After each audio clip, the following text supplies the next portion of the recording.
So who manages your power for you? Today, I want to help you self-assess.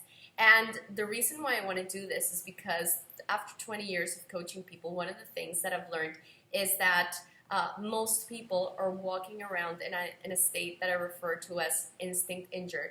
And what this means, this is a level of disconnect from our ability to trust ourselves, trust nature, trust our bodies, trust our inner guidance. And so it's walking around with a broken inner compass that makes us feel very fragile and very infantilized and very dependent, oftentimes on external authority figures to manage certain areas of our lives for us. Because since we can't rely on ourselves, since we feel like we have a broken compass, we can't trust our inner guidance. And so we need somebody that we have projected outside of us as a parent figure, as an authority figure, to keep us safe, okay? And the reason why I want to bring this information to your awareness is because I believe that we are at a time where we're being called to have a rite of passage into our own sovereignty and our adulthood, where we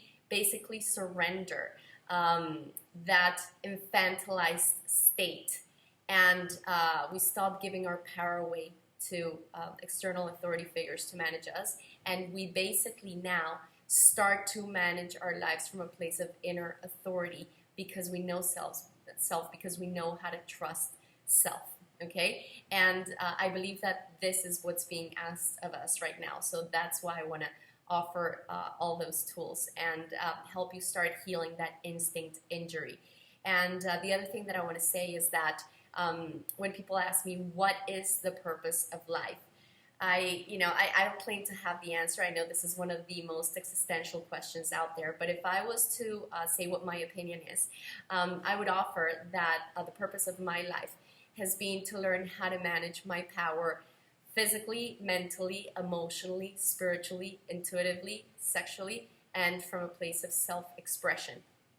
And and I believe that when we learn to do that, then that's when we can really tap into our potential. It's a tool for self-discovery that allows us to remember who we really are, so we can express our full potential here and the unique expression that we came to manifest on this earth plane. So with that said, as we go through our self-assessment, we're going to be exploring each one of these areas of development, and you're going to be given the opportunity to see if you manage each one of those areas of your life from a place of empowerment, inner authority, and sovereignty, and you don't need any parent figure to keep you safe in those departments, or if which ones are those areas where you feel helpless, disempowered, afraid, and so you depend on an external authority figure, a daddy or mommy figure, to provide a sense of safety for you. All right, so with that introduction, I think we are ready to start. Oh, one more thing. So as we go through this process, I'm going to be presenting the extremes, the black and whites, and remember, this is very impersonal information. I don't know you. So I'm not picking on you. I'm just presenting like generalized information in the extremes of black and white. Why? So that you can connect with the things that resonate with you, make it personal if it resonates with you, and then look for the shades of gray as to how this is expressing and manifesting in your life. Okay, so I'm not here to dictate, to blame, to shame, to anything. This is just a self-assessment. It's very impersonal for you to see how this relates to you, if it does at all. Okay, so let's get started. So we're going to start with our physical power. Okay, so in my experience, our physical power is that sense of self-reliance that we have, and that level of confidence about the management of our bodies. When we understand the relationship that our bodies have with nature and how dependent we are on nature for our survival and for our health and our vitality, and we know how to manage our bodies in relationship to nature and how to access the best quality food, how to eat in accordance to what our bodies need, how to hydrate ourselves properly with good quality water, how to have a healthy relationship with the sun. with movement, with our connection to the electromagnetic field of the planet, with breath and fresh air. Like all the things that basically nurture our animal primal body and keep it healthy. So to the degree that we're connected to nature, that our bodies are connected to nature, and that we understand how to manage this relationship with our diet and our lifestyle, then we're going to feel very confident in ourselves. And basically, it's very hard for people to make us feel scared about our health when we are instinct healthy in that department, and we know how to take care of ourselves and how to have a strong immune system, etc., because we know how to work with our bodies, okay? And so if we have a situation, we also know how to manage it with natural herbs or spices or agents that have been used generation after generation. And so this is the thing. This is our very, very primal level. And the way that this information used to be passed to us was through the wisdom of the ancestors in the tribe that understood this relationship and just basically made sure that we knew how to care for ourselves. And they would even go a step further. They taught people how to hunt, how to grow their own food, how to basically survive with their own hands out in nature. Today, that's been lost, and this is something that I'm trying to recover and invite people to also reconnect with and recover. So when you're instinct healthy, you also try to go back as close as possible to nature in your life. So if you're not growing your own food, then you're seeking food from small family farms that are taking care of the soil, taking care of the animals, that are providing an amazing product. You make sure to source the best quality water or to filter it. You also make sure to have that healthy relationship with the sun. You know where to find the herbs, the spices, or whatever you use for medicine, right? So this is an instinct healthy primal being, okay? When we are instinct injured in that department, then what we do is we feel very lost, very confused about our health, and very scared.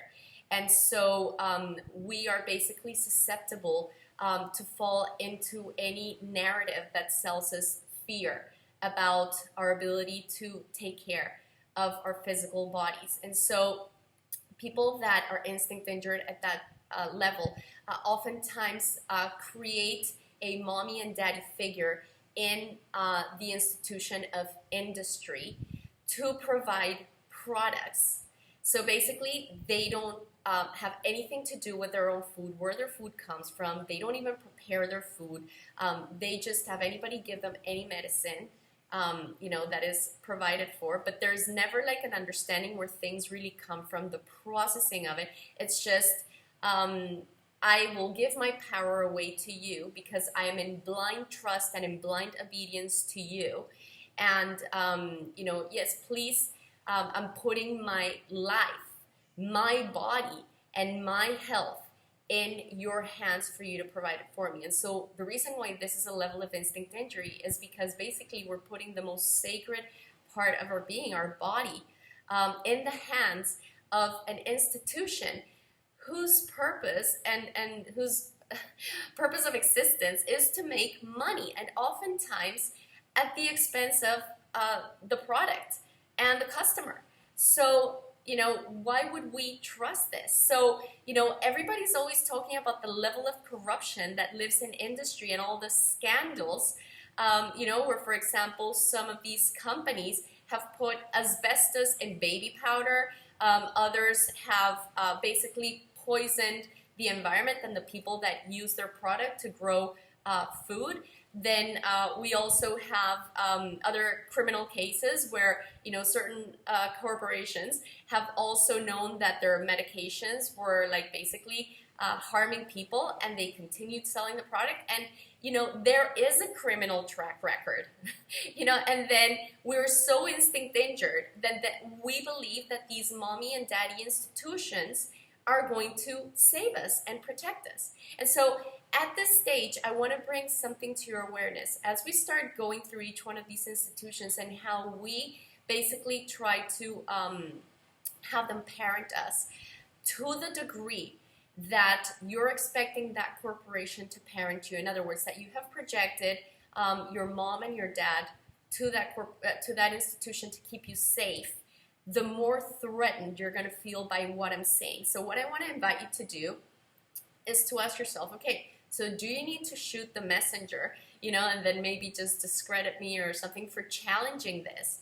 Or can you sit with yourself and ask yourself, well, if she's presenting personal information, why is this affecting me? Why is this hurting me?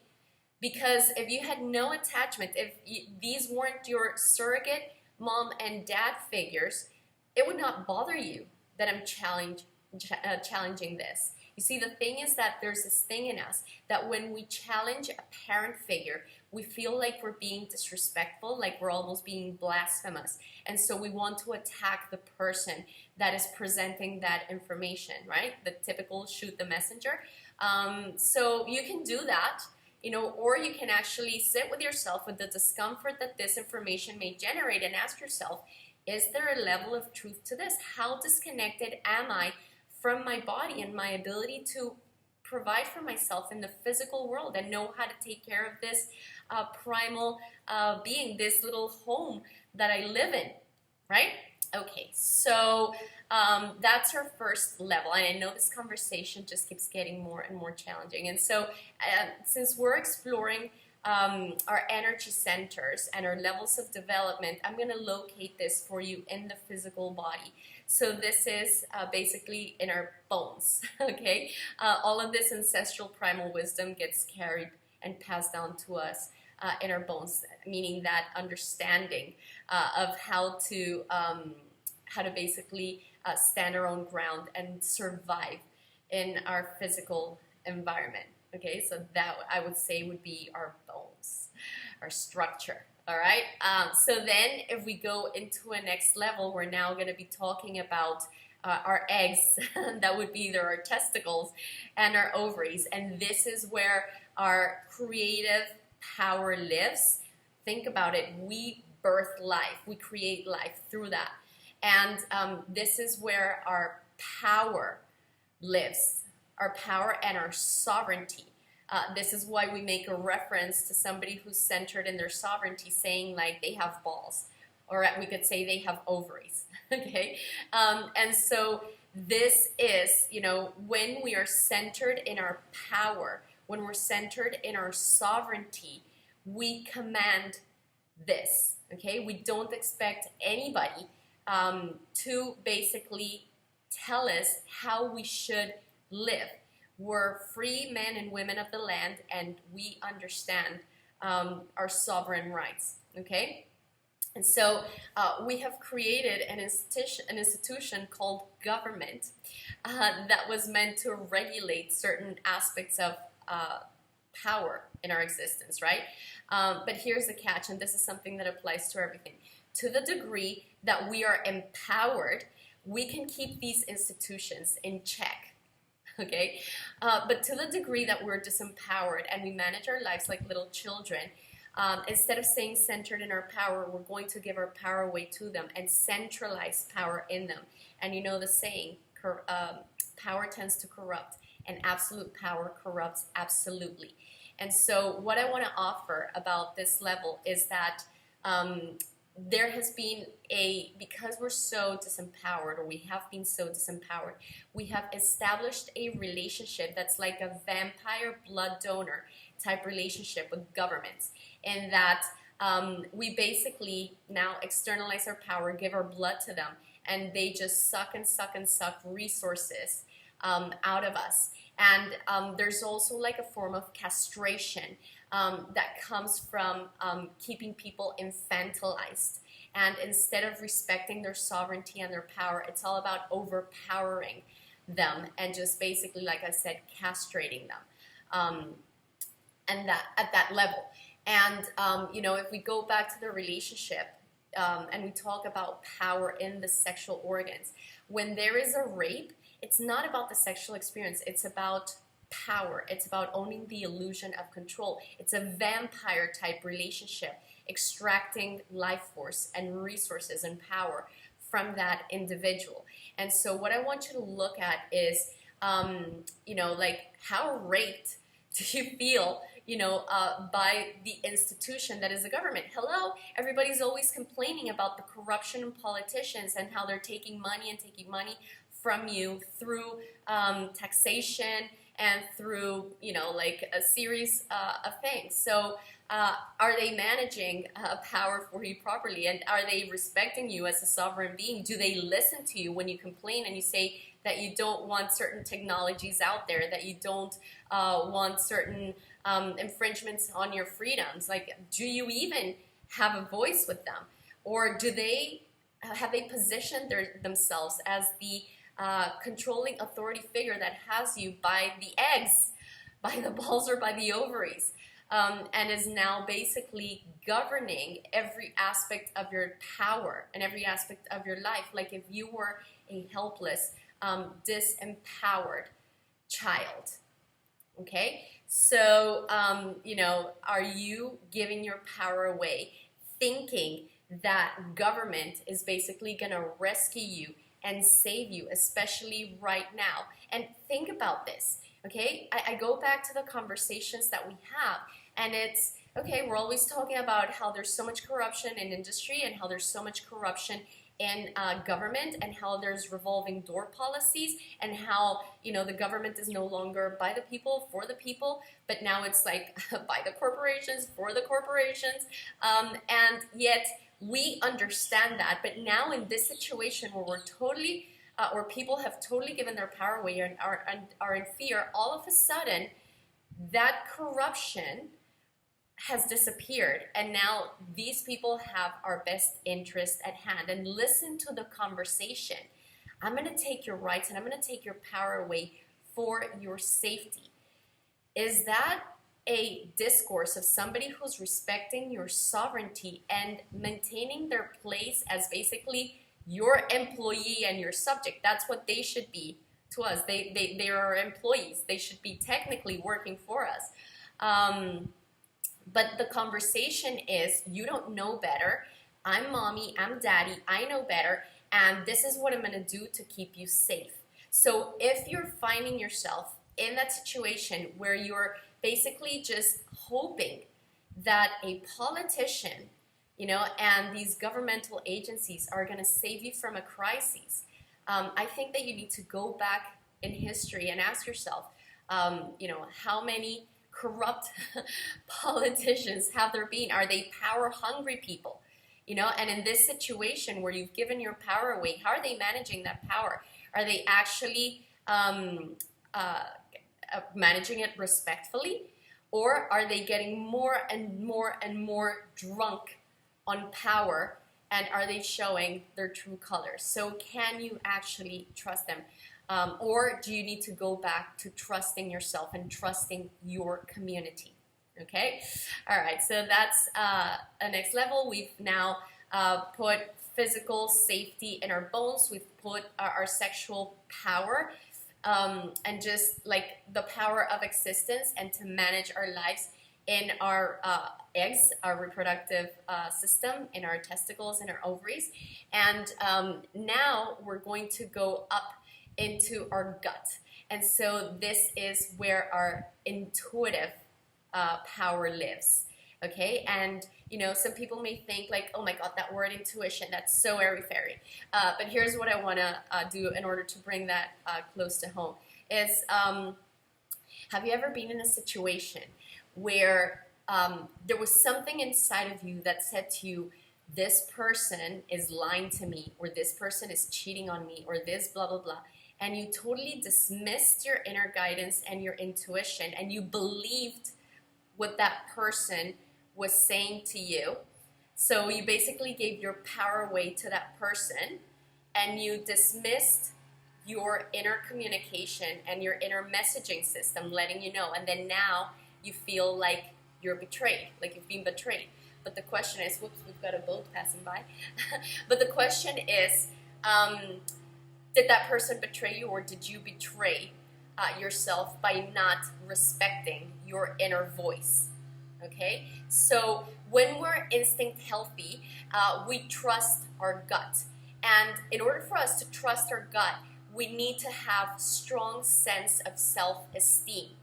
You see, if we don't esteem ourselves, if we don't trust ourselves, we are not going to trust our inner guidance. And so that's that broken compass. And because we don't have that guidance and we don't trust that guidance, then we need to project that to the world outside of us and expect other people to basically validate reality for us. And we give our power away to other people, even though our gut is telling us the total opposite. Okay, so this is how I can bring intuition down to earth and help you connect with the fact that intuition is not something that just a few people have. Every human being has intuition. It's part of our inner compass. It's part of our innate intelligence. It's part of our being. And when I'm talking about intuition to my students, I like to refer to it as the bullshit filter. And it's the bullshit filter because it's basically got this ability to read people and circumstances energetically, physically.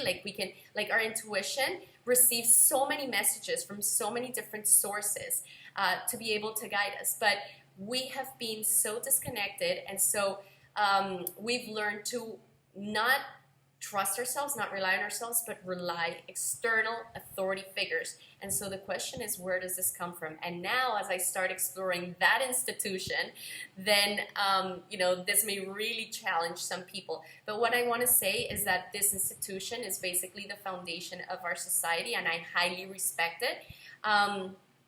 But the way that some of us have been parented has not been to teach us how to manage our own power, but how to surrender power and surrender our own process of individuation, okay, so that we can remain as part of a tribe and a collective. And so that institution is the family, okay? And so what I want to say too is that our upbringing, our parents did the very best that they had with the tools they had available to them, or lack thereof. Okay, so this is not a criticism to parents. I'm not saying your parents don't love you or anything like that. All that I'm saying is that there are two ways to parent a child. One is respectfully, and another one is in a way that is very painful. So the way that is respectful of the child is one that acknowledges, oh my God, I've brought this amazing little creature to this planet, and this person came to individuate and express their own potential, and my job is just to kind of allow them to self-discover and connect with what are their talents, what are their gifts, who did they come here to be. But oftentimes, before we're even born, our parents have already mapped out our entire lives for us. And this is what I refer to as a painful parenting model. And instead of allowing us to trust our inner guidance, our intuition, so that we can connect with, what gifts we came to bring this planet, that gets shut down. And so instead of allowing for that process of individuation, self-exploration, our parents basically teach us to become another replica of the family. And before, the purpose of existence was to make the family proud. And I believe that now we're being asked to transition to a different level of power where we get to individuate, and we can transition from that codependency where we are completely dependent on the approval of the tribe into that first independence and that interdependence, so that we can have a community where we all respect each other, basically. Okay, so I know this one is a really hard one to challenge, but my question to you is, is turning against yourself and building a life that is not true to you, is that serving you? Or can you ask yourself if that's the case, and if so, give yourself permission now to listen to your intuition, trust it, and allow it to guide you to where it is that your soul wants to take you, so that you can go through an individuation process and connect with your potential and with whom you really came to be. So we know that we're giving our power away to our family to manage it for us, when we need to basically ask our family for permission to, marry someone, or we've married someone that our family approved of, and maybe pushed aside somebody that that we wanted to marry, but we didn't because they weren't approved by the family. Or maybe we've taken on a career that we absolutely hate, and we're just doing it so that we can make the family proud. Or you fill in the blanks, okay? And so in the years of coaching people, what I've learned is that two of the main things that really stress a human being is when people go against nature, meaning their bodies are disconnected from that first level that I was talking about, like that keeps us healthy. And the second thing that really creates a lot of stress for us is going against our nature, who we really are. And so that intuition is that compass that guides us and lets us know what it is we really want to be, we want to do, and who we are. And a lot of people are very stuck on the religion that their families gave them, again, the job, the person they needed to marry, the people that they should like or shouldn't like, meaning a race, a culture, you name it. So could we kind of like respect that and respect their views, and at the same time give ourselves the opportunity to stop letting them parent us, so that we can have that rite of passage where now we learn how to reparent ourselves as we go through a process of connecting with, okay, what are my own values? What are my limits and boundaries? And start returning to self, so that you can start healing this instinct injury and start trusting your intuition and your bullshit filter, okay? Because, part of the reason why people also feel very scared, especially in situations like the one right now, oh, it's my doggy going off, is because we can't trust our intuition, so we depend on external parent figures to validate reality for us. All right? Okay, so that's a really, really important one to look at. And right now, like, you may be going through situations where you want to question and explore certain things, and your family is shaming you for having certain thoughts or for challenging the official narrative, etc. So you may feel like if you want to go out and you want to listen to something that may not be mainstream, you may feel like you're betraying your tribe, or like your tribe is going to ostracize you and kick you out. If you, Lagatha, stop. If you, sorry about that. If you question something that's outside of their, of what's accepted by them, okay? All right, so now we're going to go into our emotional. And this one may get really challenging again for some people. And again, remember, wherever you feel the most triggered, that trigger is letting you know you've got a massive wound in that department, and that you're probably navigating that like a child. And so this is a really good opportunity for you to like self-assess and connect with, okay, so if I'm giving my power away here, how can I take my power back? All right, so this one is emotional, and I'm going to locate that for you. That's in your heart. So we've gone from the bones, we've gone into the eggs, we've gone through our gut, and now we're going to go into our heart. Okay, and so here's where our ability to feel lives, and this is our ability not just to feel our bodies, but to also feel our emotions.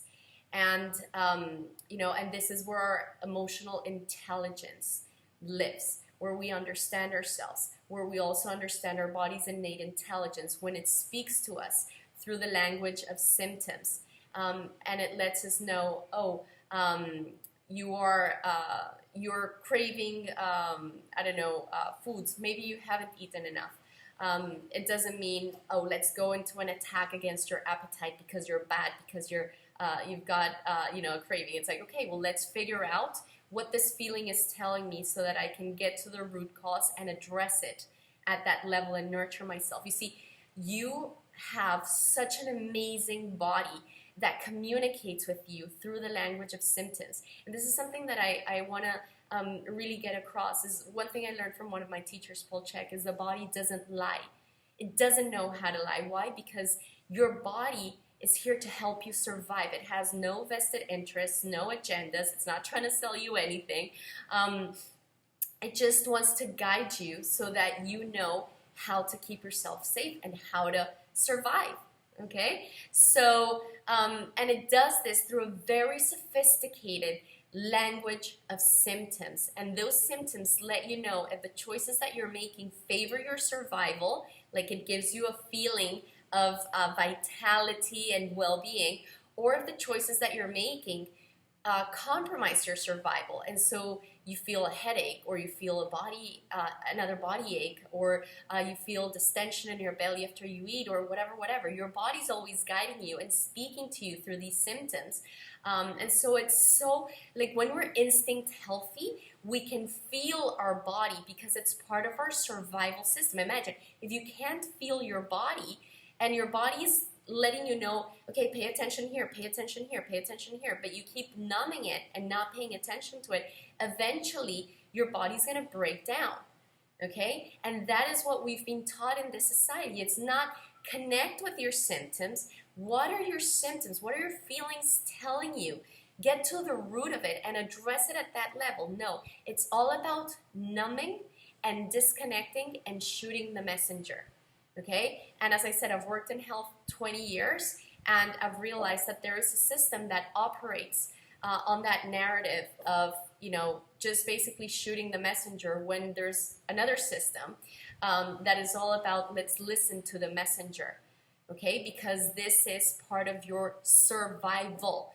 You will walk around feeling lost if you're numb, because your ability to feel is warning signals. Okay, and so if you're numb, if you don't know your body, if you don't understand its language, if you can't trust it, then you're going to obviously navigate your feelings from a place of a child. And so you go to somebody who, an institution, the medical system, that basically tells you, oh no, like it's wrong to feel those emotions. So let me give you this so that you numb out those emotions. Instead of let's connect with what this means. Let's guide you through a spiritual journey, an emotional journey. Let's see what areas of your life you're feeling helpless in, disempowered in, so that you can start learning how to reparent yourself in these departments. Or this part of my body's hurting. Okay, so I'm not going to let you feel anything, so let me just numb you there as well. And it's all about patching symptoms, but never really getting to the root of the issue. And what I've learned as a holistic health consultant through years is that, when we have a physical symptom, it typically is our soul also communicating something to us. And there's always a lesson and an opportunity for growth, and there's purpose in that experience. But in order for us to transcend it, we need to feel it, and we need to take ourselves back, our power back. And we can't do that if we're disconnected from ourselves and from our ability to feel ourselves. And imagine if we can't feel ourselves, we can't feel other people. And so there's also reports of certain medications that are supposed to work with inflammation or pain, and they also apparently have been shown that they also disconnect people from their own empathy and their ability to feel. So this is what we're doing. We are, we've become so afraid of pain because we don't understand it, that we try to numb it, shut it down. And so in my experience, working with people through so many years, is people, another way that people have to numb themselves is through food, junk food, through caffeine, and like coffee or other types of stimulants, energy drinks, etc. So when their bodies are telling them, I'm tired, I need to rest, it's like, no, I'm going to patch the symptom and I'm going to force you to go, go, go, go, go. So this is another way in which we become very numb and very disconnected from ourselves. It's all about medicating, patching symptoms so that we can continue going, going, going, while dismissing all the alert signs that the body is giving us, so that we either slow down or change our habits, or you fill in the blanks, right? So what are the consequences of this? Like, if we never pay attention, if we never listen, then eventually we're going to go into a massive crisis of self or of health. And people typically say, oh, I didn't see it coming, that I just developed this condition. But all the signs were being given constantly, but we just shut it down, shut it down, shut it down. And the best analogy that I can use to explain this is if you have a car and you're low in oil, you need to change the oil, and that little red light bulb comes up, and you just keep putting a little sticker on it, but never servicing the car or connecting with, okay, why is this red light coming up? Then you keep driving the car, eventually it's going to break down. That's the same thing that basically happens in your body. So I'd say one of the most important inner guides that we have is our ability to feel. So if you feel like you're disconnected from your emotional intelligence, your ability to understand your emotions, if you're disconnected from your physical body, if you're running on fumes and you're medicating yourself every step of the way, and you are not willing to go through a process of sitting with your discomfort, with your pain, with your feelings, and working through them to find the lesson, the empowerment in them, and all you want is a mom and a daddy figure to make that pain go away, well, then that would be a perfect expression, in my opinion, of having an instinct injury at the level of emotions and feeling. Okay, so I said that was going to be a tough one, because I know that a lot of people right now with what's going on are feeling like so disconnected from their bodies, disconnected from the power that they have inside of them to basically trust their bodies and its guidance. And so they're, again, running away and just giving their power away to mommy and daddy figure to basically save them. Okay, so then now we're going to go into another field, and that is our throat, or another area of our being, our throat and our mouth. And so basically, this is our center of self-expression. Okay, we use our vocal cords to express ourselves, to communicate ourselves. So when we are connected with who we are, we have a strong sense of power, sovereignty. We're connected to our self-esteem. We're connected to our intuition, to who we really are. We can self-express authentically. And nobody controls our throat and our mouth and our self-expression. You know what I mean? Like it could be our artistic self-expression, it could be our political self-expression, it could be whatever we want to express, whether it's in the way that we have our physical appearance, or whether it's what we say with our words, with our energy. Like, most people feel so confined and so unable to express themselves, and also because they haven't been able to go through that process of self-exploration and connect with who they really are, and they've just basically learned to externalize the world and just become who their parents wanted them to be, and then eventually who their teachers wanted them to be, and eventually who their professors wanted them to be, and then who their bosses wanted them to be, and their spouse wanted them to be, etc., etc. And there's this whole level of disconnect. We don't go inside ourselves typically to find who we are and really assert ourselves. And so when we're little children, we're very compliant, blindly obedient to what we're told we need to be or do. Where we figure it out.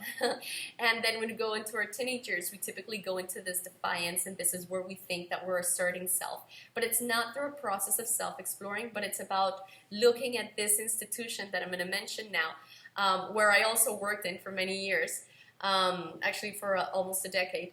And we look to that institution to parent us and tell us how to self-express. And it also inspires us, and it also validates us. And so ideally, the role of the mother is to inspire us and be like, come on, you can clap. The role of the father is to validate, wow, you were able to clap.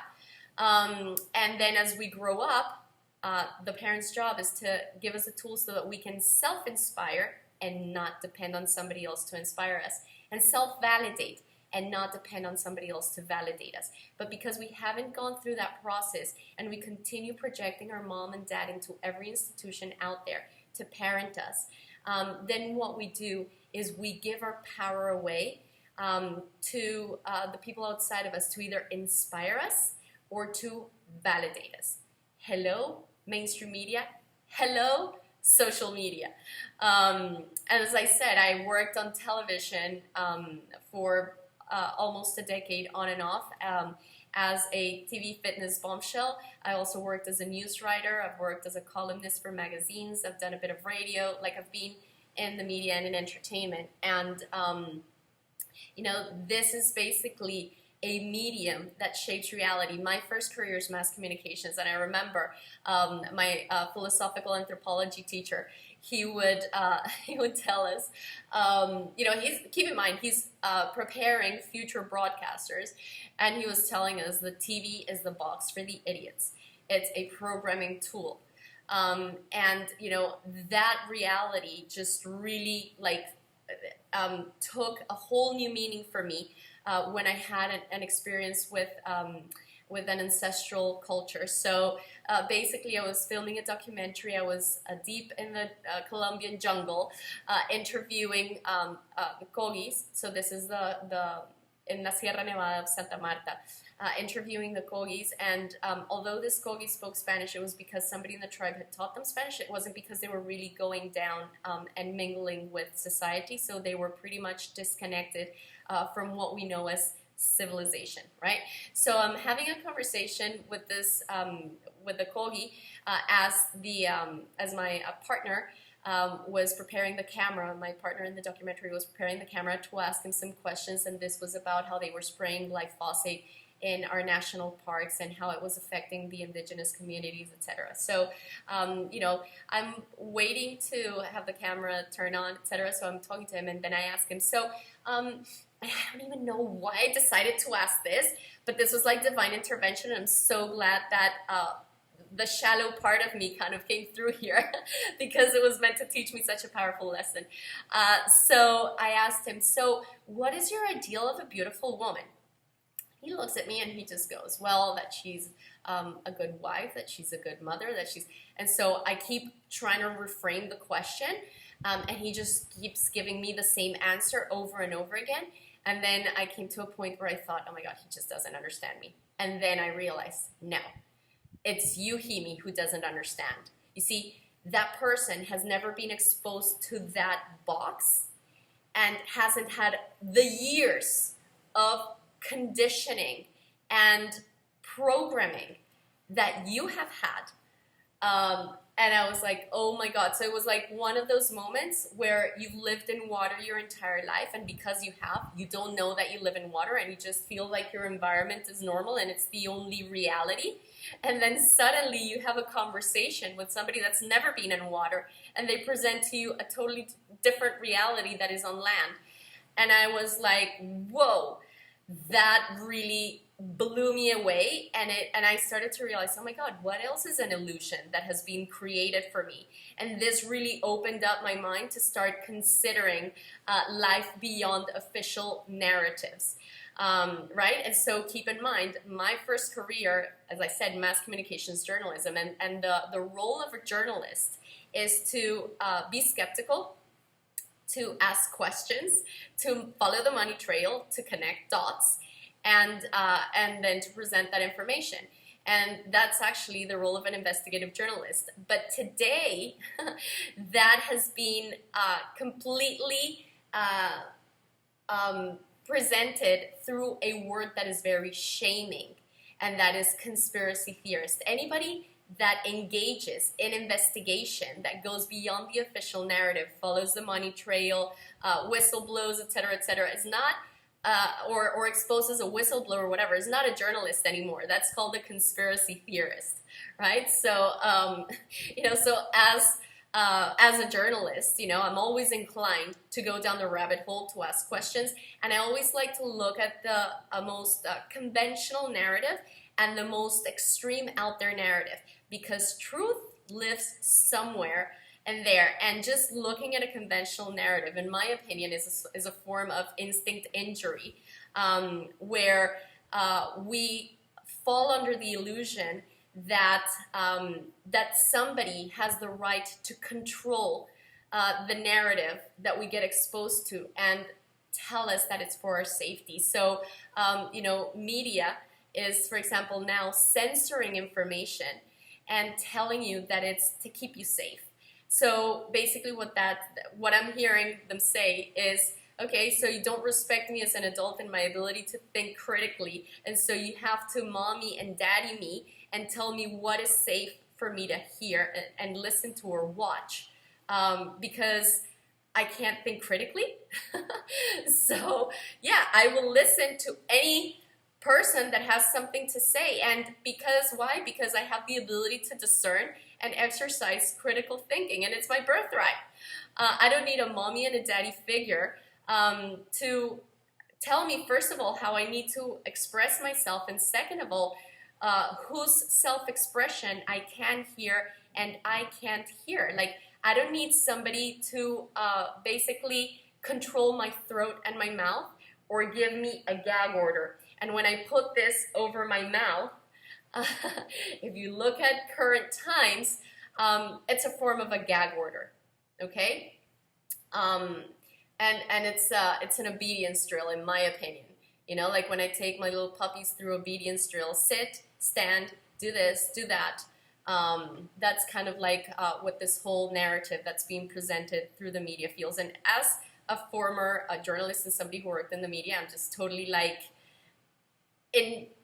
not in shock, because this doesn't surprise me, but just like disgusted, I would say, at the way that the information has been managed and how people are being infantilized through this institution and the narrative, and presenting themselves as the bearers of truth. And again, this is another institution that we know how corrupt it is, and how often it lies, distorts information, biased, etc. And then, we are going to totally give our power away to just one narrative. And then if we look at social media, like I remember, like when my last years of working it wasn't my last years, but just like when I was working in TV, it was kind of like around the time that social media was starting to arise. And I remember how threatened that industry, mainstream media, felt with the birth of social media, because it was uncensored, and because it was just all this information that was available to everyone. And then everybody flocked to social media looking for an authentic self-expression. And what are we finding right now? That even that platform is censoring information, and that we're also being super programmed by the information that gets curated on our walls. And so we think that we're in control of our reality and that we know our reality, but this is just they've been looking at us, studying us, and they have mastered the art of basically mind control. We're being mind controlled through television, through magazines, through mainstream media. Like, one of the things that I work with in my practice is the instinct injury that lives at the level of basically the ideals that women adopt through mainstream media and social media, and the instinct injury, and the extreme bodies that are presented through this, and the extreme measures to achieve these bodies that lead to a painful relationship with food and body image. And and this is a huge place where this comes from. So I have an intimate relationship and an understanding of how these medium shape our reality. And a lot of people totally give their power away to the television, to the mainstream media, that have created all of these social norms for us, and have basically shaped culture and reality. And and I think that we're also being invited to start questioning and asking ourselves, is this who I want to parent me? And is this who I want to parent my child? Like, think about the amount of hours that we've been under the influence of that box that has just been feeding us whatever information some party wants to feed us, and just basically shaping us as consumers, shaping our political views, dividing us, you name it. So, and now controlling, not just creating the narrative, but also controlling it. So the question is, who owns my throat and my power of self-expression and my mouth? Have I given my throat away to someone else because I don't have the self-esteem to speak my truth because I don't even know who I am? Am I allowing people to put a gag order on my mouth and walk around and go to different places with that? These are questions that I believe would serve us and that we could benefit from asking ourselves. And I just want you to look or listen to the propaganda. This actually sounds like Nazi propaganda, or communist propaganda, where you've got a message repeated. And it's interesting, my practice is international. I have friends, family, literally all over the world. And so I'm in constant communication with people in different places.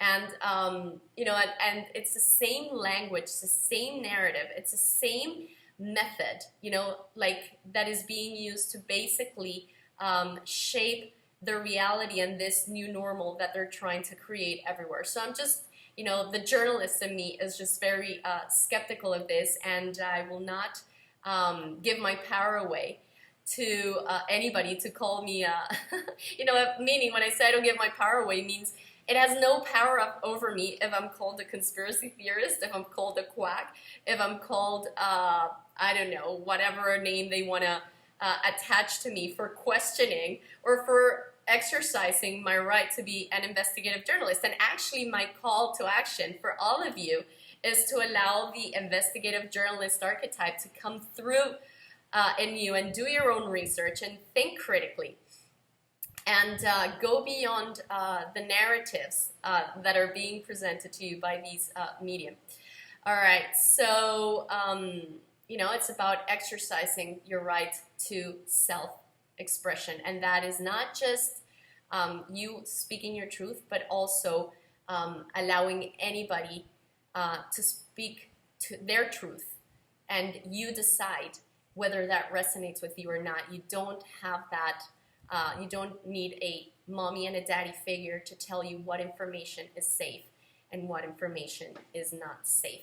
And the last thing that I want to say in relationship to social media is how much power do you give to social media, meaning how much inspiration and validation do you seek through mainstream media?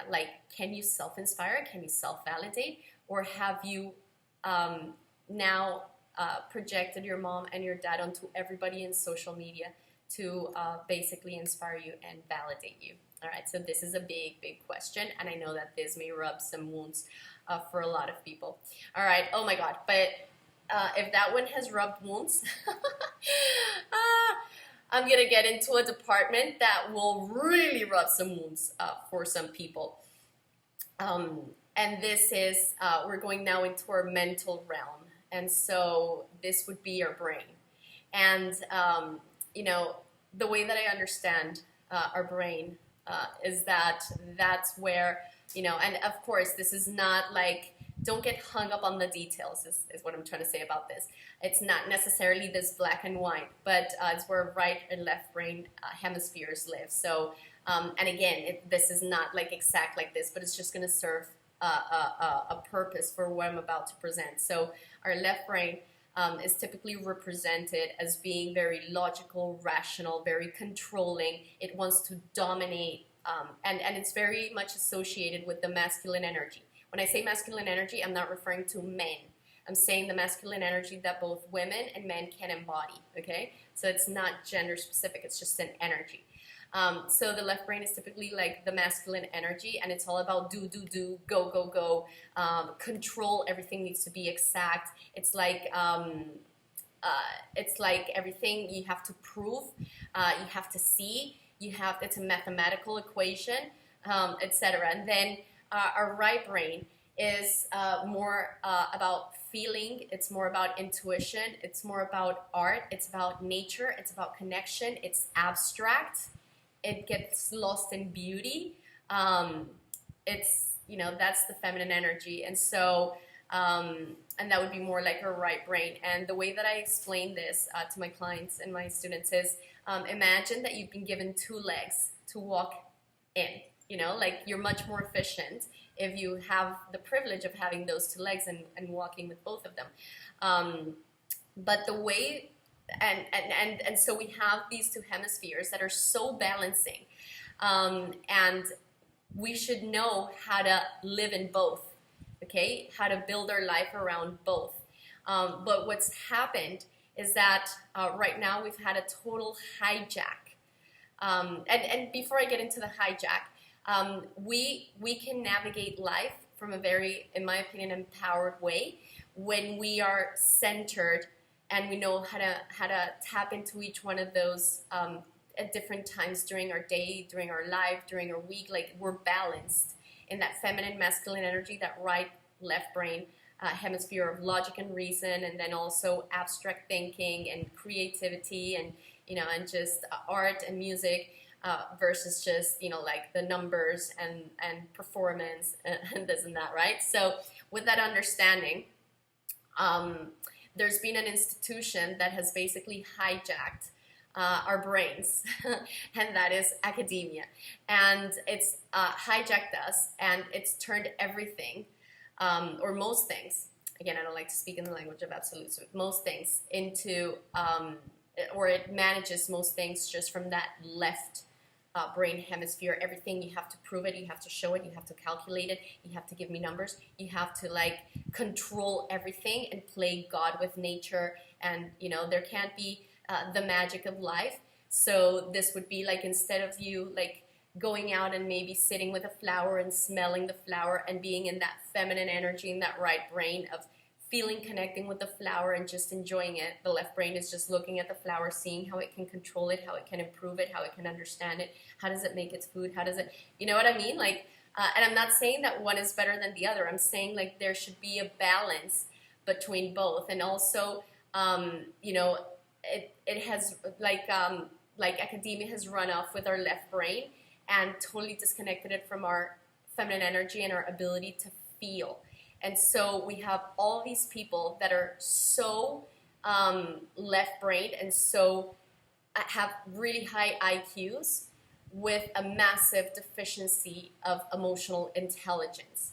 And so when your heart is absent and you only operate from your brain, then this is when we can get very destructive with technology, with creations, etc. And when we become very bullying and very dominant, and very attacking, etc. And we just shut down conversations, and we, you know, become the owners of truth. So, you know, there are some people that have the ability to, or that have allowed themselves to have that balance between those two brain hemispheres and can exercise critical thinking and live in that feminine, masculine balance.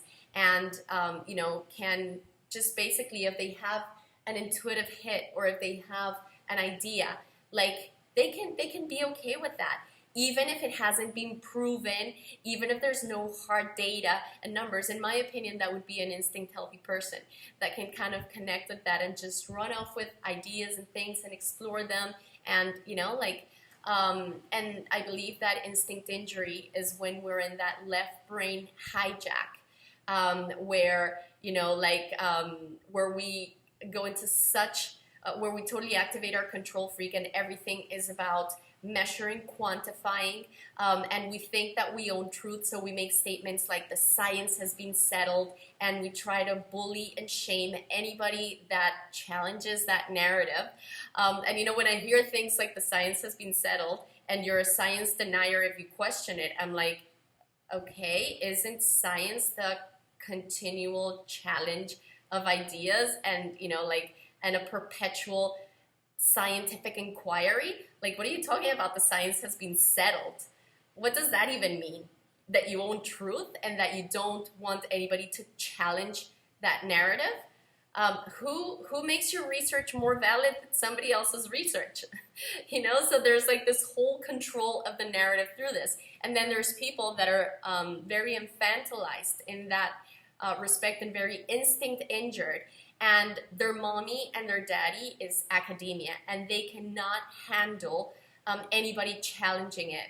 And so these are the people that will throw out these terms like science denier, quacks, snake oil salesperson, whatever, to defend that institution and to defend that narrative. Because they feel like mommy and daddy are being attacked.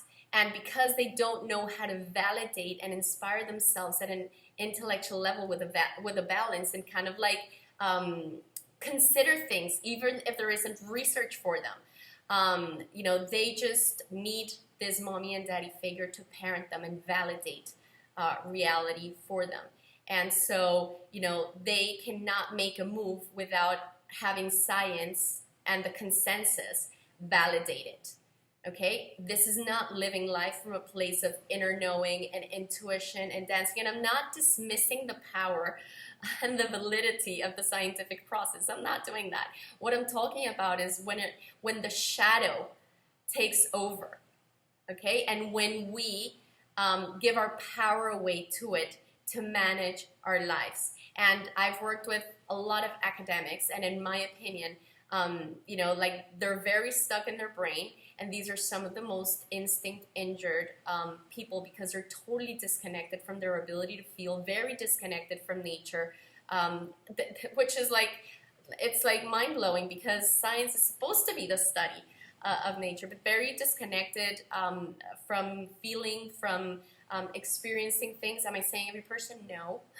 But what I'm saying is that this seems to be a common pattern. So if you can, rather than getting defended and trying to shoot the messenger, getting hung up on details, because that's what the left brain does, if you can just kind of listen to the general message here and ask yourself, did my parents or did my caregivers bully me and require that I needed to have a ton of credentials and that I needed to validate everything that came out of my mouth with research, and I dismissed other areas of my life, just because I needed to fit in through this?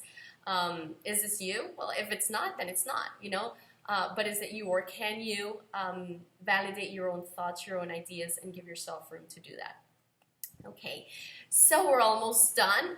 And oh my God, guys, if I've challenged you, I think that this is the one that's really going to challenge a lot of people at a very, very deep level. And that is spirituality.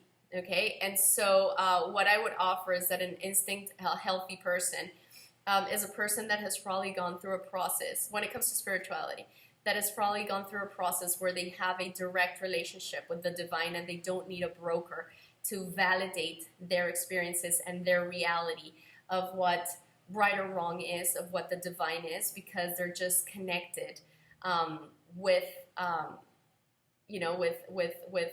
the divine, and spirituality for me is just having that ability to feel connected, but in a direct connection, not having brokers manage our relationship with the divine for us. And so the way that I understand our developmental process with spirituality is first, we typically need to have a tribe and a group of people validate our relationship with the divine for us and tell us, okay, this is who God is, this is what God looks like, because we've also given it a shape, this is what God said, this is what, and this is the place of God, and, all these things. And so we depend on our tribe to validate that reality for us, and we reject any idea that anybody has that goes against or challenges that narrative. And as a matter of fact, we are told that if we even challenge it, we're blasphemous. If we question it, we're blasphemous.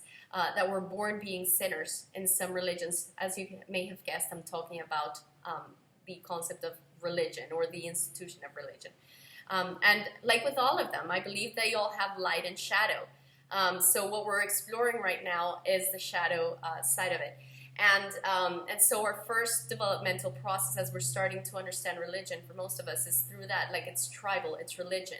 And you can't question anything outside of us. But then we go through a process where we may say, wait a minute, there's another religion there, and there's another religion there. Oh, and there's shamanism, and there's this, and there's that, and and maybe you start exploring these things, and that's what I refer to as a level of spirituality. So first it's religion, it's validated by everybody, then spirituality is more of a search and listening to different points of view, but still in both cases somebody is brokering your relationship with the divine, whether it's through just one religion or through multiple religions. And I believe that eventually we get to a place that's referred to as mysticism, and that is where we don't need anybody to tell us about the divine.